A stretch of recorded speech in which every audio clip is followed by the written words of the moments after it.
As we speak today, we have presidential candidates from Gusii here, for instance, Matiang'i and Maraga. And in actual central Kenya, we have people like Gachagua, who was indicated to vie for presidency. We have people in Ukambani like Kalonzo Musyoka who want to become presidents. We have people in Western Kenya like Eugene Wamalwa who was indicated to become a presidential candidate come 2027.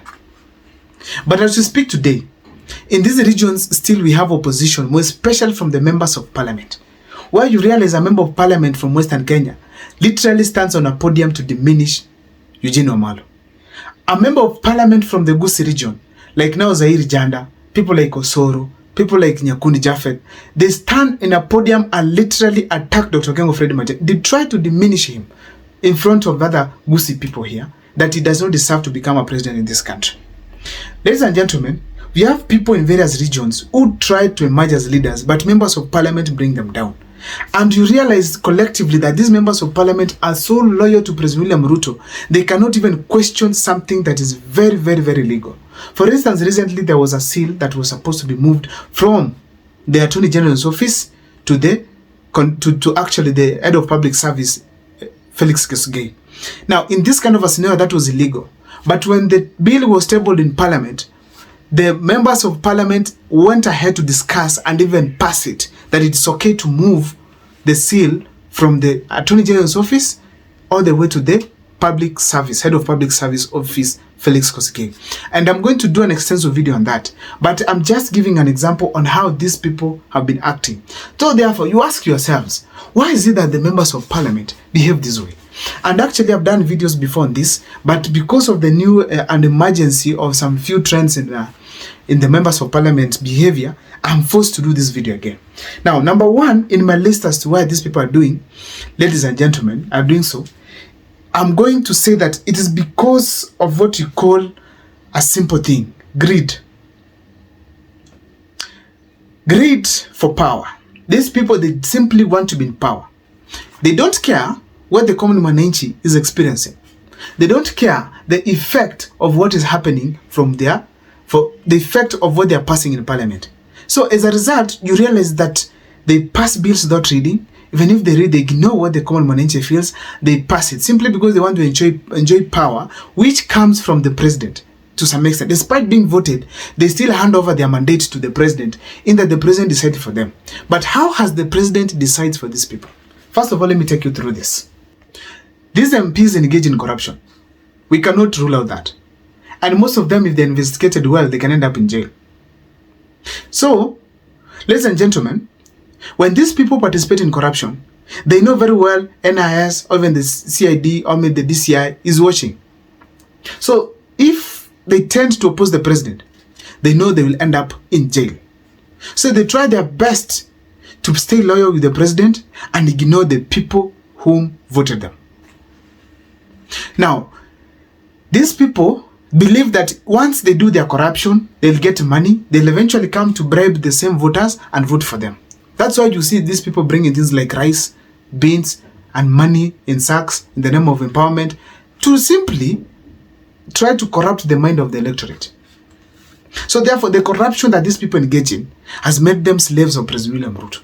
If they try to change tune slightly, William Ruto adjusts the nuts. So these people feel, oh wait, for my future, for my kids, let me first stay loyal to President William Ruto.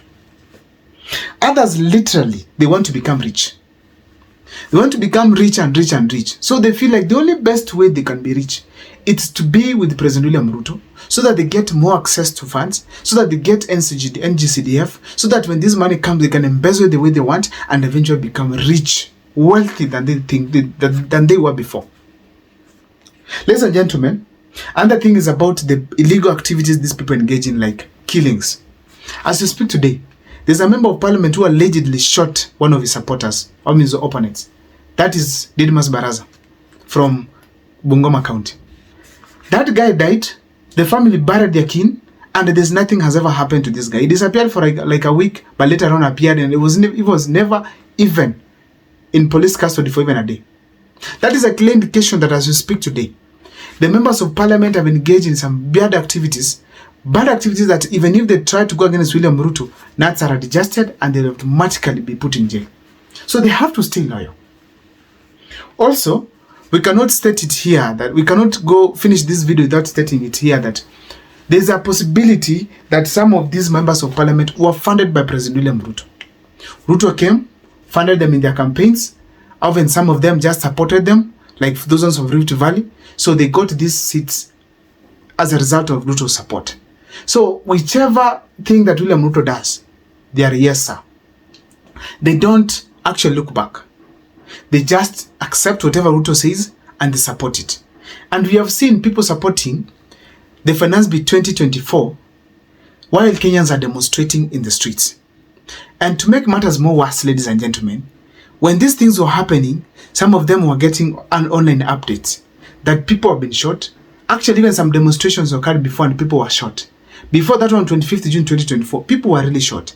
Now, on 25th June 2024, they had people are being killed. People are coming to parliament. But they still put their life at risk to go ahead and vote for these leaders. I mean, for this Finance Bill 2024. That level of spirit, that kind of thinking, it's not a normal one. It is not a normal one.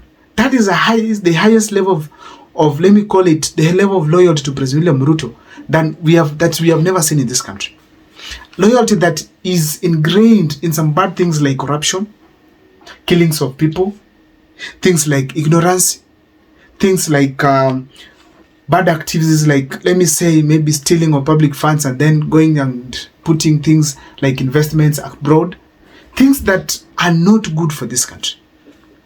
The things that are not good for this country. The greed that we've seen. And indeed, it's going to remain in the history that the worst parliament we've had, it is this one of President William Ruto. If it goes for 10 years, it will be the worst ever, because now the second term will be worse. Because if they have passed this kind of bills at this point, now the second term, when they know William Ruto is not going to be re-elected again, how is it going to be? And if William Ruto and his team do not care what Kenyans say, even if they are passing things like finance bills that are completely going to finish Kenyans, they don't care whether the Kenyans are going to cry. They go ahead to pass. What will happen in the second term? Because these guys are all doing things that are geared towards making them richer every day. So I don't know what you think about your MP. On the comment section, please tell me, do you think your MP is loyal to you or to President William Ruto? And how is his performance? Let me see your opinion on the comment section, ladies and gentlemen.